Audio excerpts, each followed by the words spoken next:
Kenapa psikologi UIN Aramiri menjadi pilihan? Negeri ini negeri Serambi Mekah. Sementara basic psikologi Islam itu sudah termaktub sejak awal.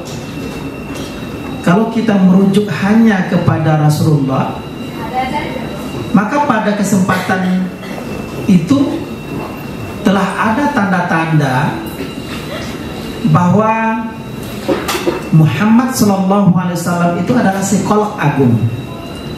Saya selalu katakan bahwa Rasulullah itu psikolog agung, Rasulullah itu konselor agung, Rasulullah itu psikoterapis agung.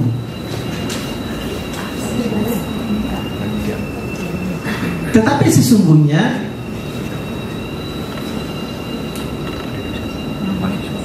psikologi dalam bentuk konkret atau kita katakan sebagai implementasi dari kejiwaan manusia sudah ada sejak Nabi Adam diciptakan. Ketika Nabi Adam diciptakan,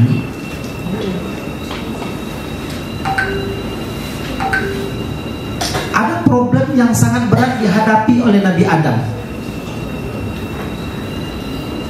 Apa itu? Kesendirian. Manusia tidak bisa hidup sendiri. Manusia memiliki ketergantungan sosial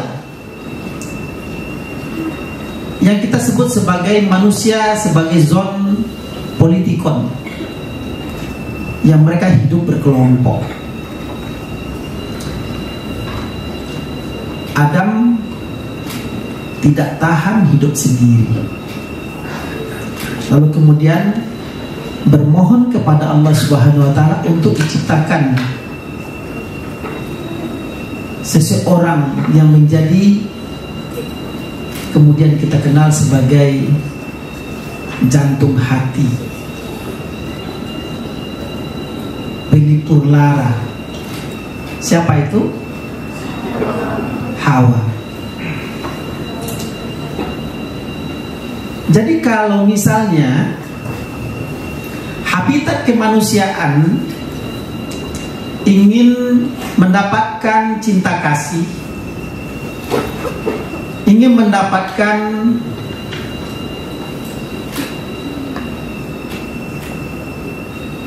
teman hidup, teman bicara, teman berkomunikasi, maka itu bagian dari psikologi. Apabila kita lihat mata rantai kemudian lahirnya psikologi sebagai ilmu pengetahuan sejak berdirinya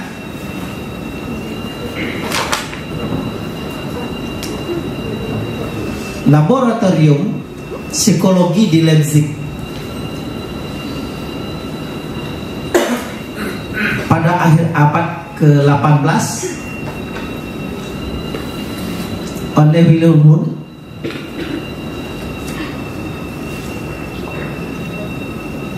kemudian tumbuh dan berkembanglah ilmu psikologi. Tetapi sesungguhnya seperti yang saya katakan tadi, bahwa psikologi ini tidak hadir begitu saja. Prakteknya lebih awal. Ketertarikan orang menjadikan bahwa psikologi ini penting dibuat secara sistemik dalam bingkai terminologis keilmuan, maka hadirlah laboratorium yang kita katakan tadi. Tetapi sesungguhnya praktek-praktek psikologi sudah hadir sejak lama. Tadi kita katakan Adam saja diciptakan, dia tidak bisa hidup sendiri. Lalu diciptakan Hawa, kemudian memiliki anak. Lalu kemudian anak melakukan hal-hal yang secara psikologis juga melanggar ketentuan dan aturan yang berlaku. Adam terlempar ke dunia. Mungkin itu adalah skenario Allah Subhanahu wa taala. Tetapi sesungguhnya ini bagian dari psikologisasi bahwa manusia perlu berdamai dengan diri sendiri. Ketika manusia tidak bisa berdamai dengan diri sendiri, apa yang terjadi? Habil dan Kabil terjadi sengketa, perebutan kekuasaan. Apa itu? Memperebutkan perempuan. Jadi kalau sekarang tuh ada yang ini, ada yang berebut antara laki dengan satu perempuan, berebut itu biasa. Karena psikologis memang memurai begitu, memberikan ruang seperti itu. Akhirnya apa yang terjadi? Terjadi pembunuhan terhadap Habil oleh Kabil. Pembunuhan yang terjadi itu bentuk dari kriminologi sosial yang dilakukan oleh Kabil terhadap Habil. Bahwa ternyata ketika ada masalah perlu jalan keluar. Apa jalan keluarnya? Kita yang ciptakan sendiri. Makanya kalau saya selalu mengatakan, berdamailah dengan diri sendiri. Ketika kita berdamai dengan diri sendiri, maka lahir satu konsep yang kita sebut dengan konsep diri, self concept. Jika kita memiliki self concept, maka kita bisa mengurai, mencari benang merah bagaimana kita bisa menyelesaikan persoalan-persoalan hidup. Lahirlah self management. Bagaimana kita memanage diri, mengelola diri. Mengelola diri inilah yang kita katakan berdamai dengan diri sendiri. Ketika orang berdamai dengan diri sendiri, kita ingin menyesuaikan, beradaptasi, karena kita tidak mampu memaksa orang lain untuk bisa sepaham dengan kita. Orang yang memaksa agar sepaham dengan dia adalah satu bentuk ekstremisme, satu ekstrim yang luar biasa. Ekstremis seperti ini akan merugikan, tidak menguntungkan dalam rangka pembentukan rekonstruksi kepribadian kita.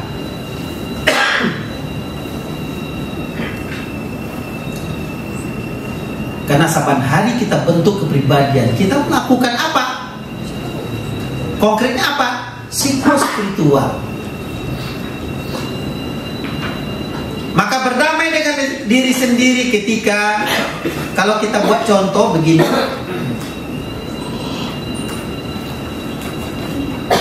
ada mahasiswa,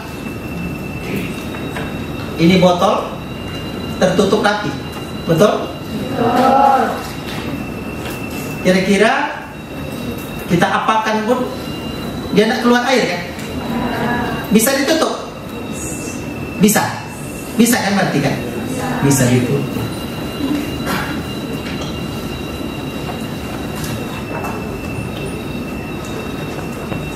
Kalau mulut orang bisa tutup enggak?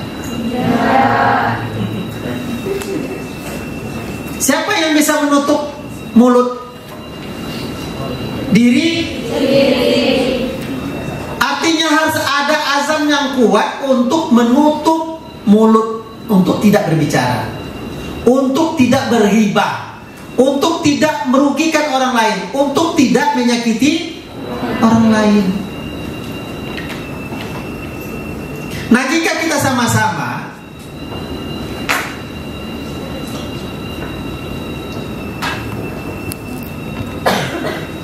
hanya ingin membuat orang senang, bersama-sama menjaga kehormatan orang lain dan kehormatan diri kita sendiri. Tidak menghujat, tidak memfitnah, tidak membuat status, membuat hal-hal yang dapat menimbulkan fitnah-fitnah baru.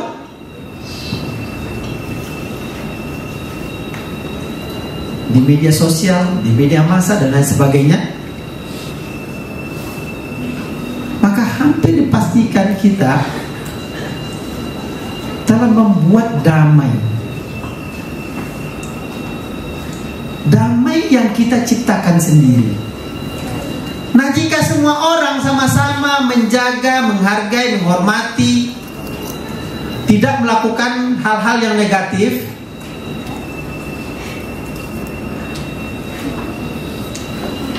tentulah psikologis kita menjadi lebih baik. Tetapi hal ini tidak mudah. Ada yang mengatakan bisa mudah. Untuk misalnya kita disakiti orang, lalu kemudian kita maafkan. Ada orang menjahati kita, menjahili kita, kita maafkan. Berat ya? Berat. Tetapi sesungguhnya ketika kita melakukan hal seperti itu, bisa memaafkan, kita sabar dan lain sebagainya, justru itu bentuk konkret dari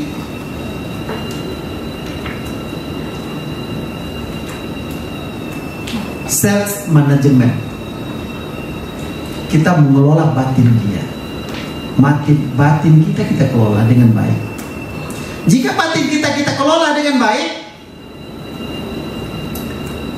sesungguhnya kita sudah mengobati, merekonstruksi, merehabilitasi. Akhirnya kita sehat. Orang yang tadi menghina, orang yang tadinya menghujat, orang yang tadinya melakukan hal-hal yang destruktif, mereka akan berada dalam satu kondisi batin yang kita sebut dengan kegalauan mental, atau kita sebut sebagai gatra. Gatra tahu? Galau tragis.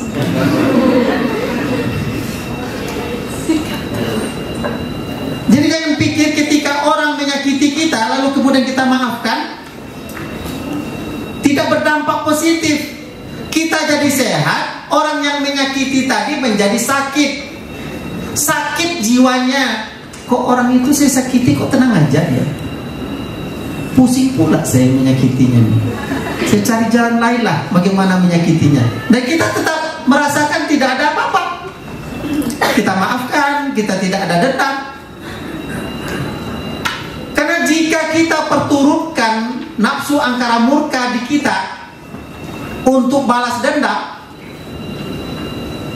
hampir dipastikan kita juga termasuk orang yang destruktif mental dan akan merugikan diri sendiri.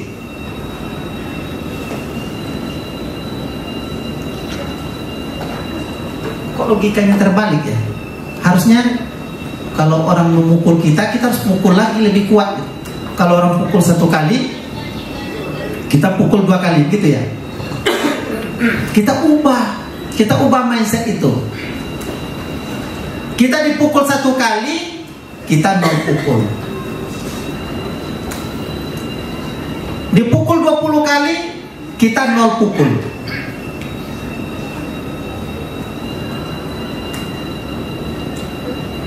Apapun dilakukan orang menyakiti 1 kali, 2 kali, 3 kali, tapi kita diam.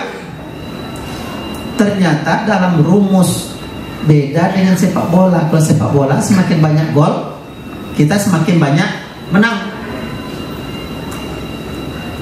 Tapi dalam hal mental, semakin kita tidak melakukan perlawanan, kita semakin sehat. Artinya berbeda yang physically dengan psychologically. berbeda. Itulah yang kita maksudkan dengan berdamai dengan diri sendiri. Pasti kita sehat, sehat lahir batin. Jika kita sehat lahir batin, apa yang ingin kita lakukan sukses. Yang harus hadir ke permukaan, sabarlah. Apa itu? Pertama, kita memiliki IQ. Sebagai mahasiswa, kita sudah diseleksi, dan kita adalah orang-orang pilihan dari ribuan orang yang masuk ke Fakultas Psikologi, mengambil prodi psikologi. Kitalah orang-orang pilihan. Buktinya kita bisa kuliah di sini. Banyak orang yang mengidamkan bisa kuliah di Fakultas Psikologi ini. Tetapi apa? Harus mengundurkan diri, mengulur niat, karena tidak memiliki kesempatan. Kita adalah orang-orang pilihan, lulus. Banyak jalur tes yang diikuti dan lulus. Tapi kita pas ikut lulus. Fakultas Psikologi ini di mana-mana menjadi pilihan utama.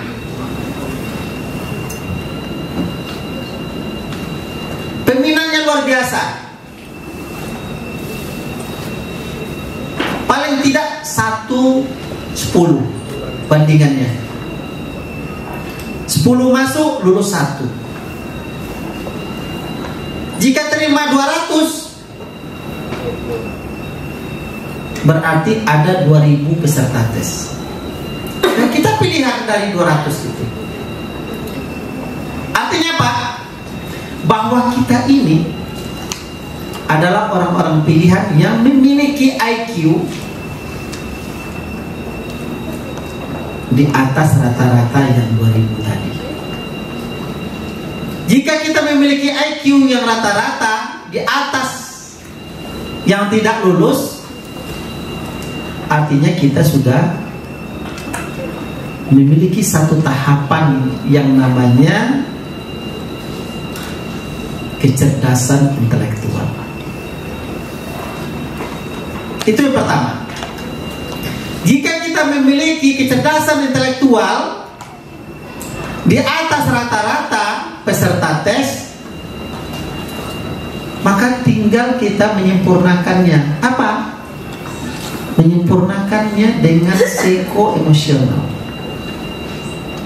Mana yang psikoemosional? Itulah yang berdamai dengan diri sendiri tadi. Kita tidak memiliki dendam, tidak hasad, tidak iri hati, tidak pamer, tidak angkuh, tidak sombong, tidak menghujat, tidak memfitnah, tidak berghibah dan lain sebagainya. Tapi kemudian kita ganti dengan apa? Pemaaf, sabar, ikhlas, tawaduk, takwa dan lain sebagainya.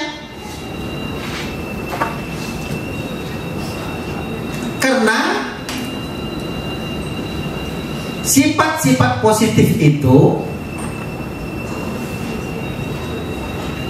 menjadi religioterapi.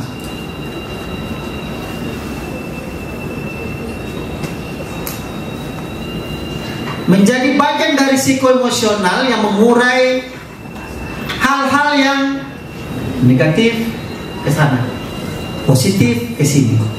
Begitu dia. Lalu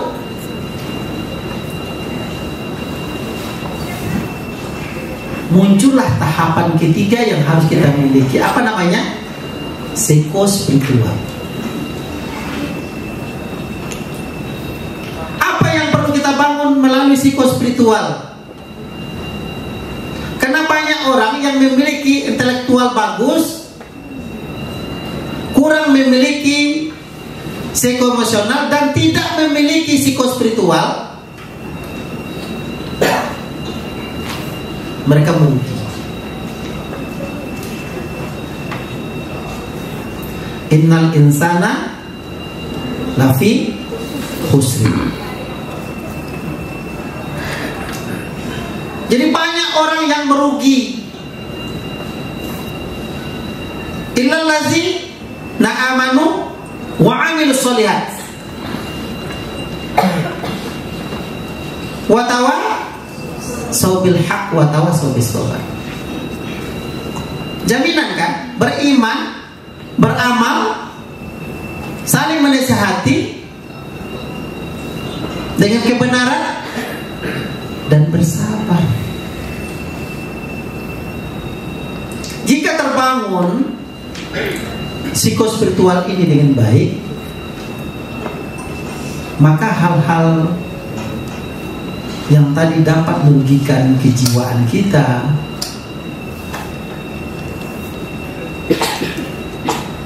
dapat terus dieliminir. Karena kita tahu bahwa dengan banyak bersabar, ikhlas, bertawadduh, bertakwa, berqanaah,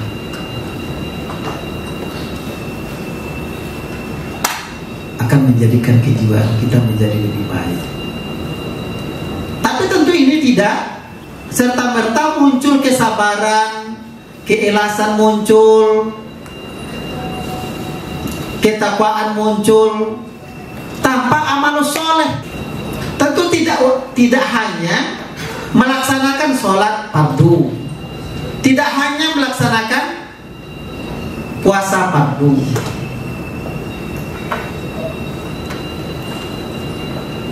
tetapi hal-hal lain yang dapat mendukung ibadah-ibadah fardu ini. Coba kita baca Al-Quran surah Al-Imran. Allazina yunfikuna fis sarra'i wa dharra, menafkahkan harta, berinfak pada waktu lapang dan sempit. Kalau orang berinfak ketika dia kaya, biasa, memang dia punya duit. Tapi ketika kita tidak punya apa-apa, hanya sedikit makanan, kita lalu kemudian berinfak, bersedekah, itu yang luar biasa. Allazina yunfikuna fis sarra'i wa dharra, itu dia. Lapangkah, sempitkah, yang sedekah jalan.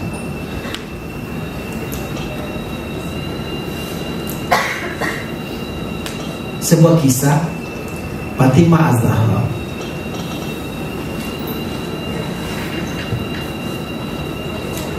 Didatangi oleh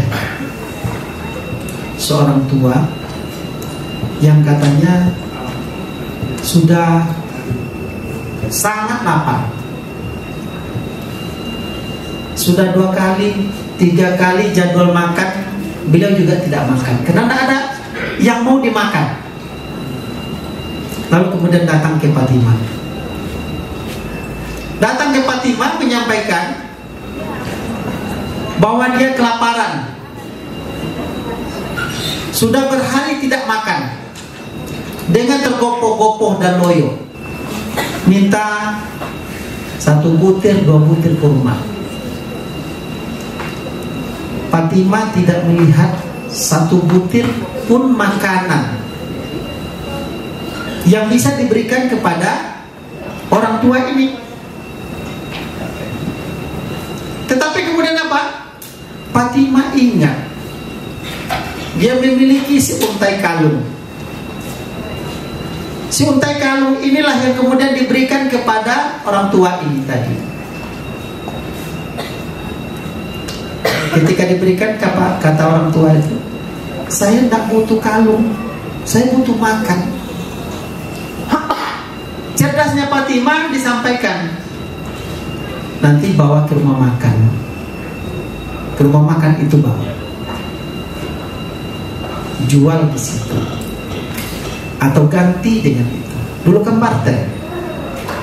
Bawalah seuntai kalung ini ke rumah makan. Makanlah di mie Aceh bar di mana? Makan dia di situ. Rupanya pemilik warung ini Abdurrahman bin Auf.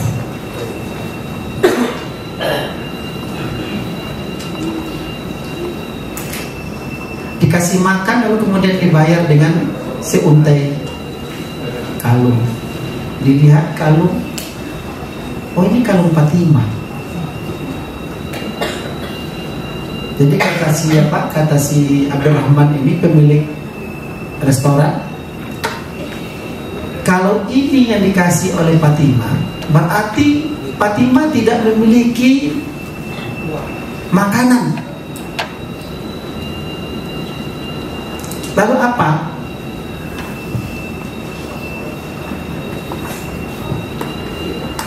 Abdurrahman bin Auf membuat bungkusan makanan untuk Fatimah.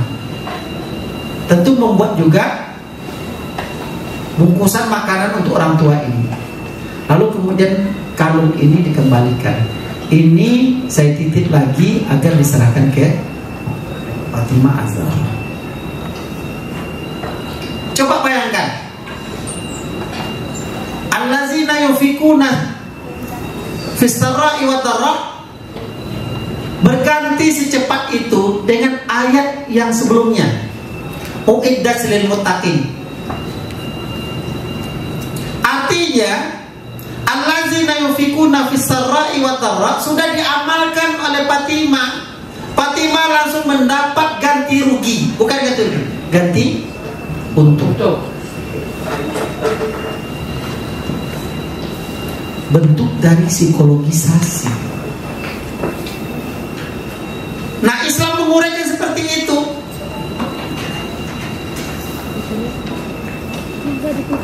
Dapat kalung kembali, kemudian dapat makanan, hanya karena dia membentuk psikologi yang baik,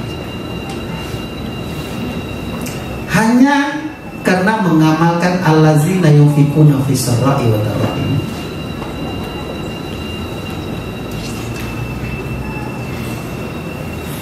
Jadi ternyata ketika kita melakukan spiritualisasi, katakan dalam tanda petik adalah takwa yang kita harus buat terminologi yang baik di dalam hati sanubari kita, melahirkan satu konsep diri, manajemen diri, yang akhirnya kita lebih sehat mental. Demikian seterusnya. Wal qazimin al ghaiza, apa dia?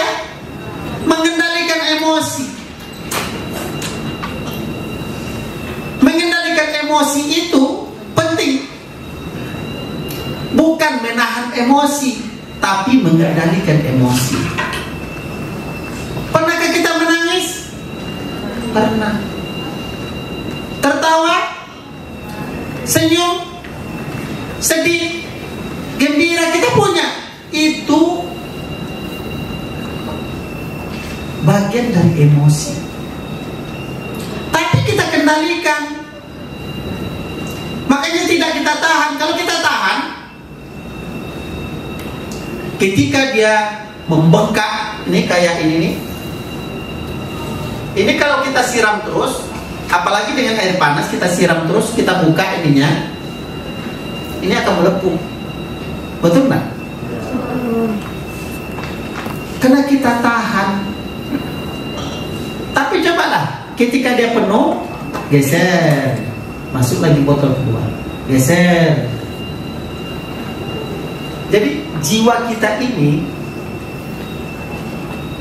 penuh, kita kendalikan, penuh kita kendalikan. Maka pergeseran antara satu yang sudah penuh geser, satu yang begitu seterusnya akan menjadikan kita lebih baik. Mudah kan, simpel kan? Inilah psikologi Islam itu. Maka saya katakan psikologi Islam itu lebih tua dari psikologi Barat.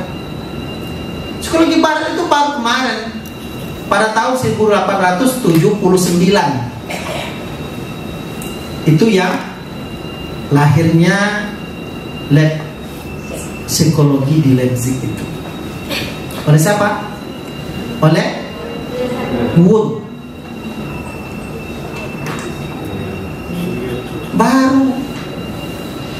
Baru kemarin kan?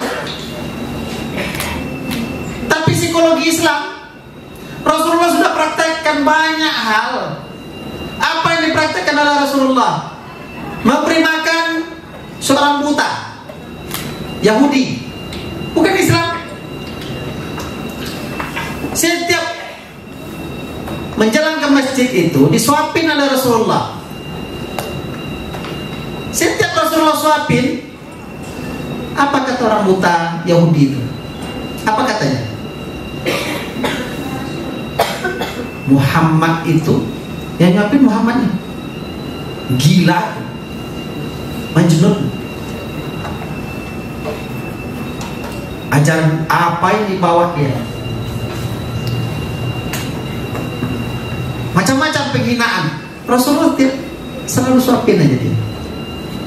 Dia kan tak tahu siapa Muhammad itu, tak tahu dia. Tapi terus setiap menjalan ke masjid Rasulullah suapin, kasih makan, kasih makan. Artinya Rasulullah dihempas badai. Kita membantu orang, memberi makan orang, kita dihinanya. Coba ingat tuh. Tetapi kenapa dia hina? Karena dia tidak tahu. Jadi begini, ketika kita dihina orang, kita dihujat orang, anggap orang itu tidak tahu dengan kita, selesai kan? Kalau dia tahu, tidak mungkin hujat, tidak mungkin hina. Karena dia tidak tahu, dia hujat. Buktinya apa? Yahudi itu ketika Rasulullah wafat, lalu Abu Bakar tanya kepada Aisyah. Aisyah itu siapa? Istri Rasul. Anak siapa? Anak Abu Bakar. Abu Bakar tanya kepada anaknya, apa yang selalu dilakukan oleh Rasulullah dalam hubungan sosial? Oleh Abu Bakar, oleh Aisyah dijawab, Rasulullah selalu memberikan makan Yahudi buta yang berhampiran tinggalnya dengan masjid. Beliau suapin. Tentulah kebiasaan Rasulullah, ingin pula lah Abu Bakar ini melakukan yang terbaik. Datang Abu Bakar menyuapin. Rasulullah itu dia lembutkan dulu makanannya, baru disuapin. Cara nyuapinnya juga lemah lembut.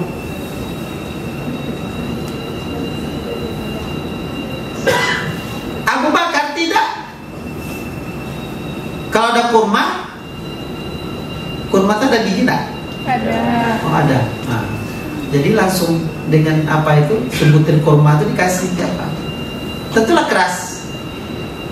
Berbeda dengan apa yang diberikan oleh Rasulullah. Karena berbeda, dia tanya, kamu siapa? Biasanya yang memberi makan saya itu, yang nyuapin saya itu lemah lembut dia. Makanannya saya tidak perlu punya lagi. Tapi ini keras, kasar. Lalu dijawab oleh Abu Bakar, yang menyuapin itu sudah meninggal. Muhammad namanya, Rasulullah. Tersentak dia. Muhammad yang tadinya dihujat-hujat, yang dipitnah-pitnah, ternyata itulah yang menyuapin dia selama ini. Begitu lembutnya, tersadar, lalu kemudian masuk Islam. Artinya ketika dia tahu, dia kan tidak menghujat lagi. makanya saya katakan, kalau kita dihujat orang, difitnah orang, anggap dia tidak tahu. Kalau dia tahu tidak akan menghujat lagi. Tetapi karena dia sudah kita anggap tahu tapi terus menghujat, itu melampaui batas. Ketika melampaui batas, Allah juluki dengan khatamallahu ala qulubihim. Berbeda. Nah, untuk orang-orang seperti ini perlu dilakukan konstruksi. Boleh kita lakukan hal-hal yang patut kita lakukan dan dibenarkan oleh agama.